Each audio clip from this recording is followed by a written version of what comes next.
Joining us now is former Trump campaign manager, Lewandowski strategic advisor, CEO and president, and co-author of Let Trump Be Trump, Corey Lewandowski.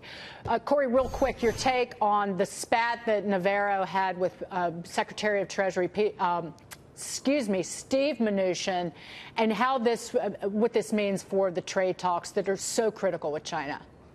Yeah, look, I don't read anything into the supposed spat. I think that's inside baseball that the American people don't care about. But what they do care about is making sure that the U.S. has the opportunity to have access to the markets in China on the condition that they're not stealing our intellectual property. That's something this president's been very clear about, and he's talked to the president of China about it. We have to have fair trade relationships, and that's what Peter Navarro and Secretary Mnuchin are going to be working on, that we have access to the markets without them getting our IP.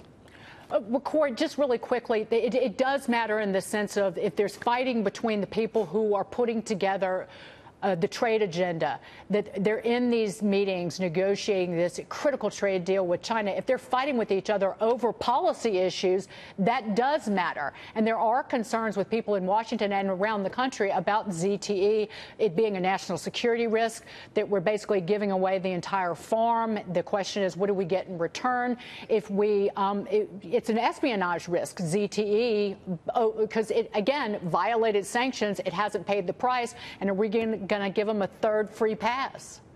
Look, I think the president's been very clear on his relationship with China. We've seen the economic sanctions he's put in under Section 301. He wants to have a better trading relationship. He's been very clear about that. And while there are many people who are in those meetings negotiating on behalf of the United States, there is one person, the president of the United States, who will decide how we proceed in our trading relationship with our friends and our allies and our adversaries across the globe. And this president's been clear. We will do business with China, but we will not have a one-sided relationship. We will no longer continue to have a $500 billion deficit with China on trading goods, and this is something that the negotiation is going to address, I think, today. And you're right. I will point out before we move on that Secretary of Commerce Wilbur Ross went to China last year, negotiated some issues with steel, and he brought it back to the United States, and the president, he is the final word, and he nixed it.